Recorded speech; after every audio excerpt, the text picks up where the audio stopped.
Bismillahirrahmanirrahim. Assalamualaikum warahmatullahi wabarakatuh. Selamat datang kembali di channel saya. Kali ini kita akan membahas tentang penulisan karya ilmiah, dalam hal ini skripsi, tesis, disertasi, dan penelitian karya ilmiah atau paper yang lain. Nah, sebagaimana di video pertama dijelaskan bahwa jika kita masih belum punya ide untuk melakukan penelitian, minimal kita tahu dulu panduan penulisannya atau pedoman penulisannya seperti apa, seperti itu. Nah, teknik penulisan skripsi, teknik penulisan tesis atau dan disertasi juga di sini saya akan memberikan teknik cara menulisnya di Microsoft Word. Yang biasanya mungkin menggunakan Microsoft Word itu hanya memindahkan aktivitas seperti hanya di mesin tik ke Microsoft Word gitu. Tapi kita coba akan memaksimalkan fitur-fitur yang ada di dalam Microsoft Word itu.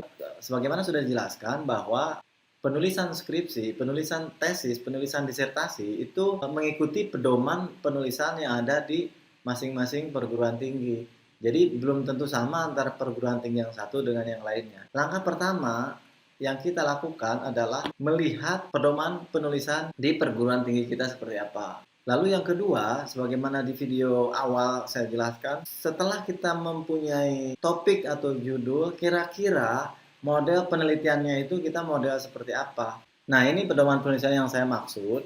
Nah, di sini contohnya ada beberapa kelompok-kelompok penelitian yang nanti untuk sistematika penulisannya pun disesuaikan dengan outline yang ada dalam pedoman penulisan penelitian di perguruan tinggi masing-masing. Contohnya seperti ini, ada kualitatif, komparatif, sistematikanya seperti apa, lalu nanti di dalamnya itu penjelasannya seperti apa. Ada kuantitatif, asosiatif, lalu ada kelompok kualitatif, ada evaluasi program. Misalkan ini salah satu pedoman di perguruan tinggi seperti itu. Pertanyaannya, apakah kita harus membaca ini semua atau pedoman penulisan ini semua? Ya kalau misalkan punya waktu banyak ya silahkan. Tapi lebih baik kita langsung menulis di dalam Microsoft Word, ikuti pedoman yang ada di perguruan tinggi itu, pedoman penulisan atau sistematika penulisan seperti apa. Lalu ketika nanti kita ragu, baru kita kembali ke pedomannya seperti apa ya. Apakah harus menggunakan Calibri atau Times New Roman, atau misalkan untuk abstrak harus begini, untuk kata-kata yang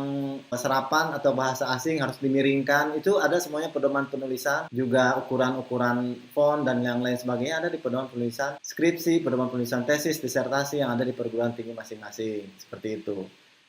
Nah, langkah awal tadi kita coba langsung aja terjun ke Microsoft Word-nya. Baik, pertama kita buka Microsoft Word dengan dokumen yang baru. Sebelum kita melakukannya, kita coba dulu save dulu. Save, Ctrl S, Save As. Misalkan di sini skripsi. Kita buat satu folder, misalkan skripsi saya. Lalu kita save dengan nama filenya, misalkan skripsi 24 April 2021 atau skripsi Ani, skripsi Dewi atau skripsi Jeffrey. Apa dengan nama Anda lah gitu. Tapi di sini saya sarankan menggunakan tanggal. Jadi setiap ada update itu kita save tanggal sehingga setiap file itu ada historinya seperti itu. Oke, kita coba save, kita klik save. Nah, ini sehingga muncul di sini skripsi saya. Lanjut, kita mulai coba penulisan. Di sini biasanya di pedoman penulisan di perguruan tinggi itu sistematika penulisan ada juga contoh covernya harus seperti ini. Ada logonya yang harus di atas, ada logonya yang harus di tengah, ataupun menggunakan fontnya berapa itu sudah ada. Jadi ikutin aja yang ada di pedoman penulisan di perguruan tinggi masing-masing. Nah, di sini saya coba melakukan penulisannya seperti ini.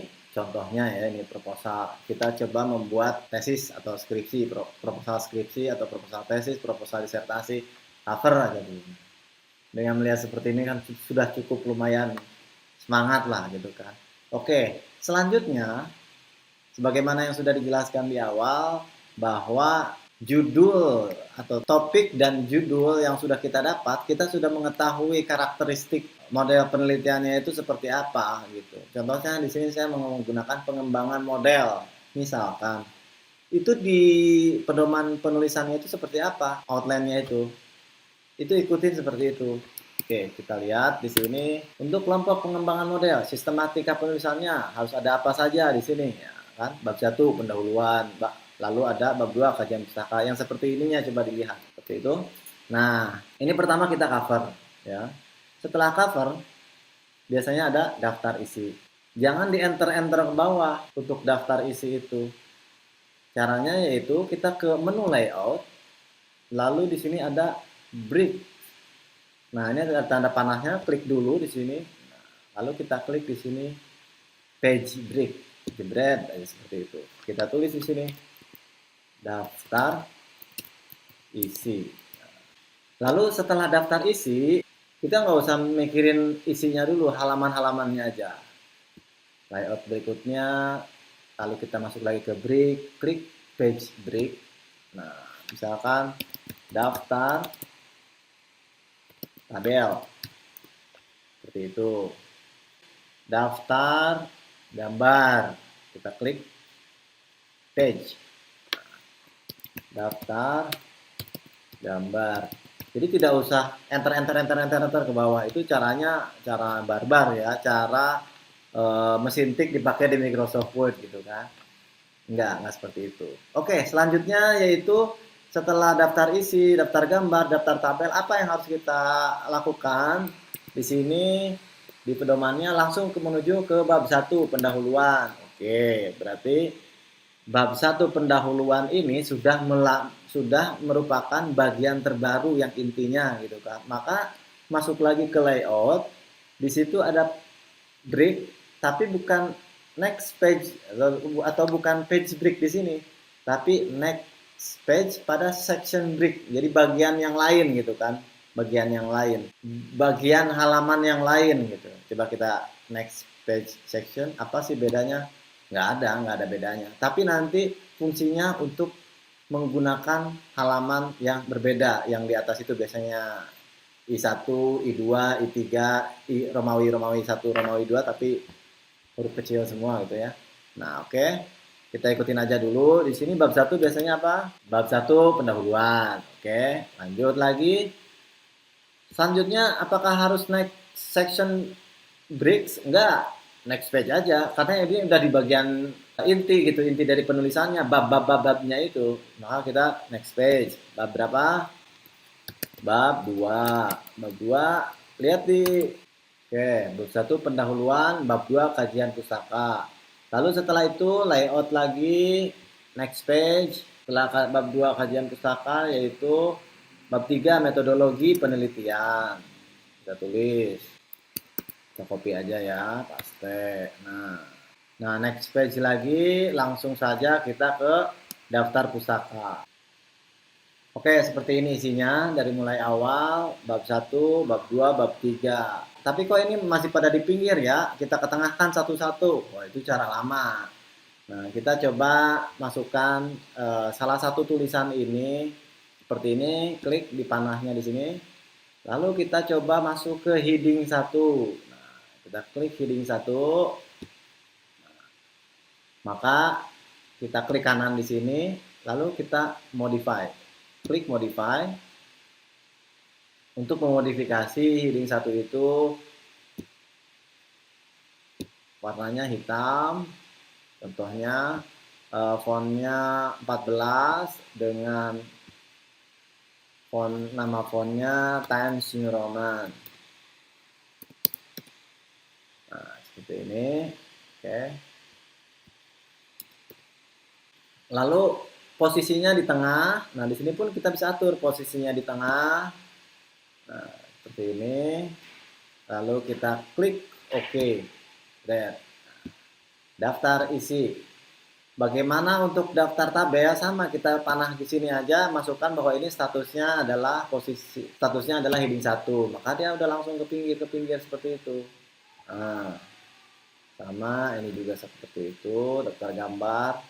Lalu bab 1, bab 2, bab 3, dan daftar pustaka. Ini juga sama posisinya heading 1. Seperti itu ya. Ini kita sudah coba membuat halaman-halamannya. Tinggal kita mulai isi satu-satu gitu ya. Sesuai dengan pedoman penulisan di perguruan tinggi masing-masing. Oke, daftar isi, daftar gambar. Nanti kita isi bab 1 pendahuluan. Ada apa saja di bab 1 itu? Kita lihat. Ini headingnya coba kita pindahkan ke normal. Setelah itu di bab 1 ada contohnya di sini latar belakang. Lalu ini sampai copy. Bab 1 ini kan heading 1. Untuk yang bawah-bawahnya, subbabnya ini kita coba masukkan ini bahwa ini adalah heading 2 gitu. Kita klik heading 2, klik ini juga sama ya. Oke, heading 2. Nah, kok jadi berubah? Ya kita ubah lagi lah di sininya seperti ini. Lalu kita modify, lagi-lagi kita modify. Heading 2 itu harusnya warnanya otomatis, lalu ininya 12, lalu fontnya Times New Roman, lalu formatting, ada formatting numberingnya yaitu menggunakan ini, contohnya seperti itu. Oke. Nah, kita klik oke, klik oke. Nah, seperti itu. Jadi ketika klik ke sini, ini udah tinggal nulis saja latar belakangnya seperti apa gitu. Ini halaman cover, lalu di sini lalu ada daftar isi. Oke. Daftar tabel, daftar gambar, bab 1 pendahuluan, lalu bab 2 kajian pustaka dengan subbab-subbabnya, kemudian bab 3 metodologi penelitian dengan subbab-subbabnya. Terakhir adalah daftar pustaka. Ini aja kita isi, kita sudah bisa mengajukan proposal skripsi, proposal tesis, proposal disertasi, langsung kita ajukan. Tapi harus diisi dulu tentunya ya. Nah, untuk kontennya silakan lah.